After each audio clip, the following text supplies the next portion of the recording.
But she was still the same, and the sight of her affected him the same way, physically reviving him, stirring him, and filling his soul with rapture.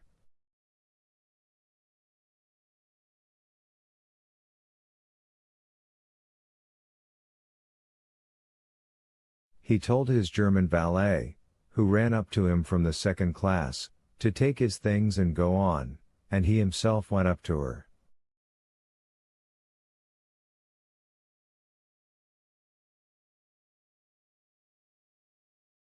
He saw the first meeting between the husband and wife, and noted with a lover's insight the signs of slight reserve with which she spoke to her husband.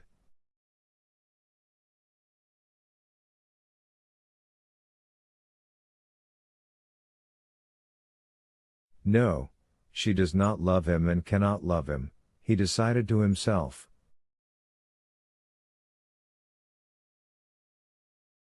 At the moment when he was approaching Anna Arkadyevna, he noticed too with joy that she was conscious of his being near, and looked round, and seeing him, turned again to her husband.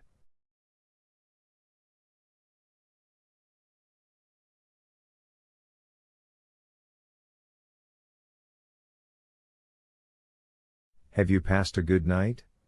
he asked, bowing to her and her husband together, and leaving it up to Alexey Alexandrovitch to accept the bow on his own account, and to recognize it or not, as he might see fit.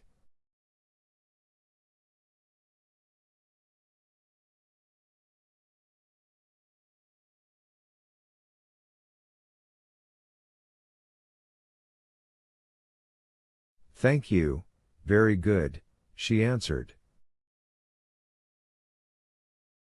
Her face looked weary, and there was not that play of eagerness in it, peeping out in her smile and her eyes, but for a single instant, as she glanced at him, there was a flash of something in her eyes, and although the flash died away at once, he was happy for that moment.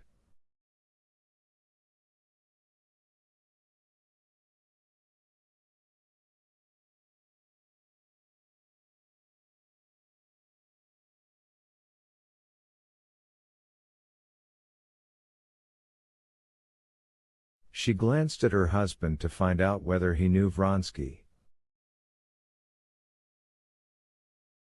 Alexey Alexandrovitch looked at Vronsky with displeasure, vaguely recalling who this was.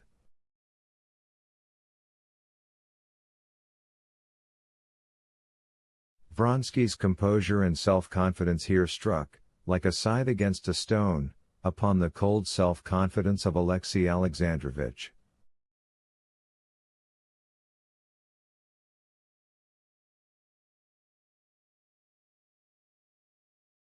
"Count Vronsky," said Anna. "Ah. We are acquainted, I believe," said Alexey Alexandrovitch indifferently, giving his hand. "You set off with the mother and you return with the son," he said, articulating each syllable, as though each were a separate favor he was bestowing. "You're back from leave, I suppose?" he said, and without waiting for a reply, he turned to his wife in his jesting tone. "Well, were a great many tears shed at Moscow at parting?"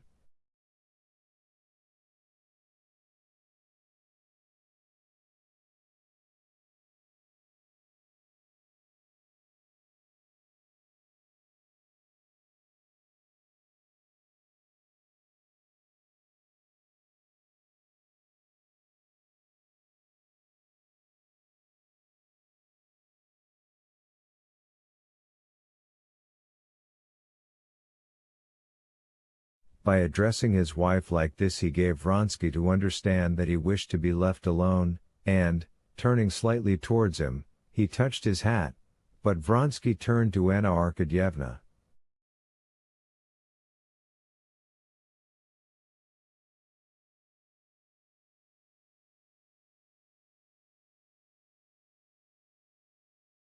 "I hope I may have the honor of calling on you," he said. Alexey Alexandrovitch glanced with his weary eyes at Vronsky. "Delighted," he said coldly. On Mondays we're at home. Most fortunate, he said to his wife, dismissing Vronsky altogether, that I should just have half an hour to meet you, so that I can prove my devotion, he went on in the same jesting tone.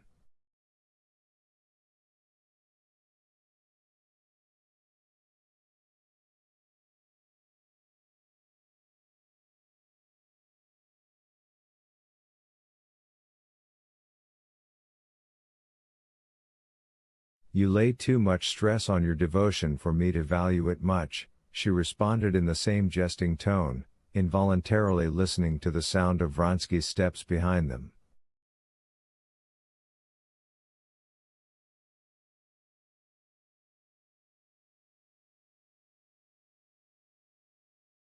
But what has it to do with me? She said to herself, and she began asking her husband how Seryosha had got on without her.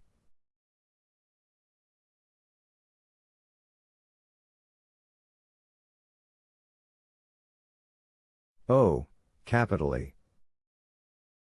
Mariette says he has been very good, and I must disappoint you, but he has not missed you as your husband has.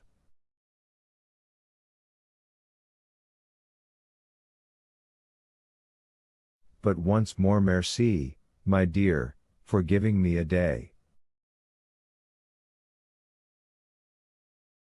Our dear Samovar will be delighted. He used to call the Countess Lydia Ivanovna, well known in society, a samovar, because she was always bubbling over with excitement. She has been continually asking after you.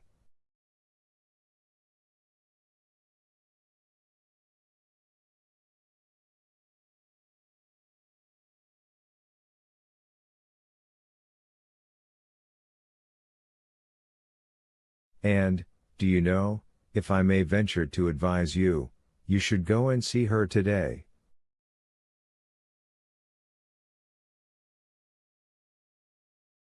You know how she takes everything to heart. Just now, with all her own cares, she's anxious about the Oblonskys being brought together.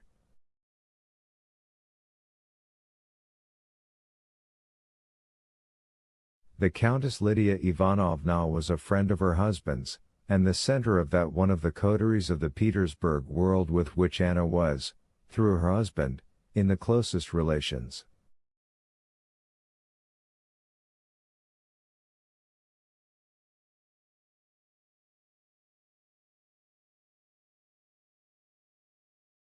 But you know I wrote to her? Still she'll want to hear details. Go and see her, if you're not too tired, my dear. Well, Kondraty will take you in the carriage, while I go to my committee. I shall not be alone at dinner again, Alexey Alexandrovich went on, no longer in a sarcastic tone. You wouldn't believe how I've missed.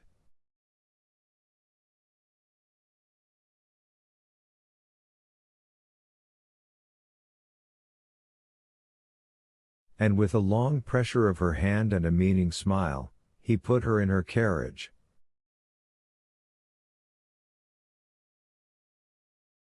Chapter 32. The first person to meet Anna at home was her son. He dashed down the stairs to her, in spite of the governess's call, and with desperate joy shrieked.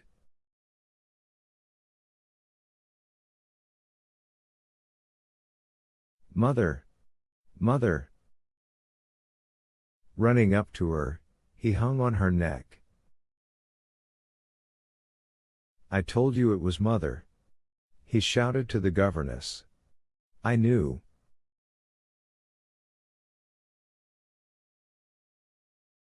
And her son, like her husband, aroused in Anna a feeling akin to disappointment.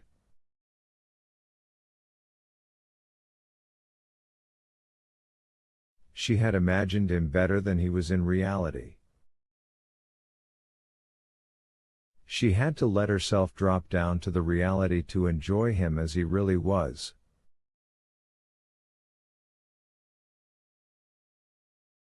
but even as he was charming, with his fair curls, his blue eyes, and his plump, graceful little legs in tightly pulled up stockings.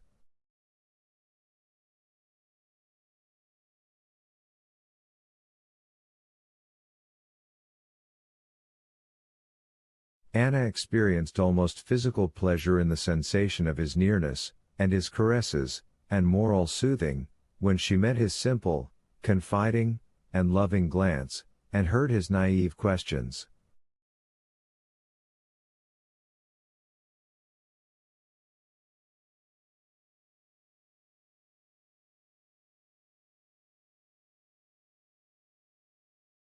Anna took out the presents Dolly's children had sent him, and told her son what sort of little girl was Tanya at Moscow, and how Tanya could read, and even taught the other children.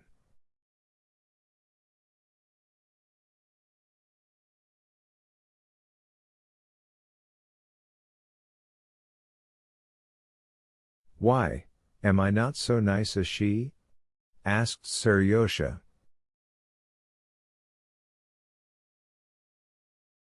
"To me you're nicer than anyone in the world."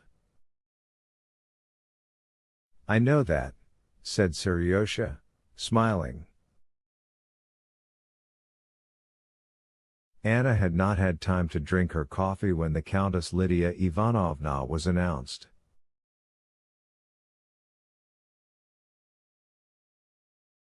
The Countess Lydia Ivanovna was a tall, stout woman, with an unhealthily sallow face and splendid, pensive black eyes.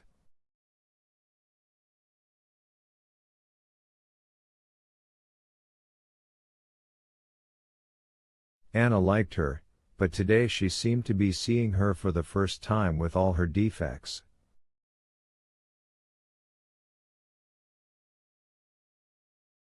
"Well, my dear, so you took the olive branch?" inquired Countess Lydia Ivanovna, as soon as she came into the room.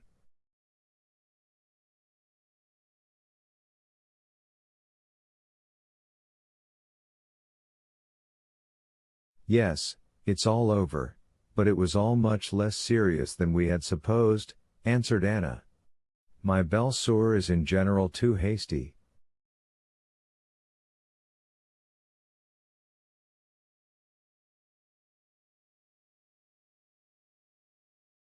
But Countess Lydia Ivanovna, though she was interested in everything that did not concern her, had a habit of never listening to what interested her. She interrupted Anna.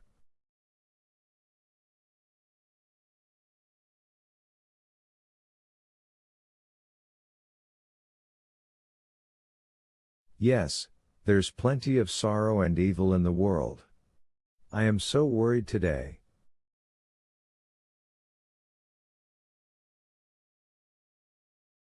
"Oh, why?" asked Anna, trying to suppress a smile.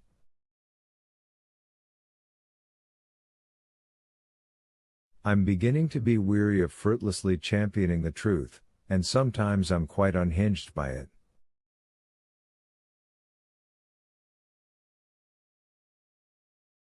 The Society of the Little Sisters, this was a religiously patriotic, philanthropic institution, was going splendidly, but with these gentlemen it's impossible to do anything, added Countess Lydia Ivanovna in a tone of ironical submission to destiny.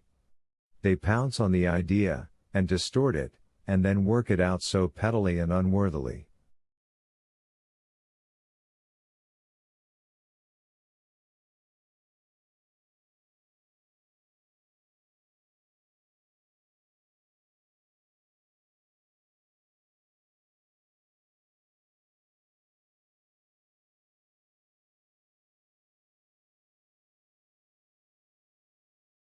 Two or three people, your husband among them, understand all the importance of the thing, but the others simply drag it down.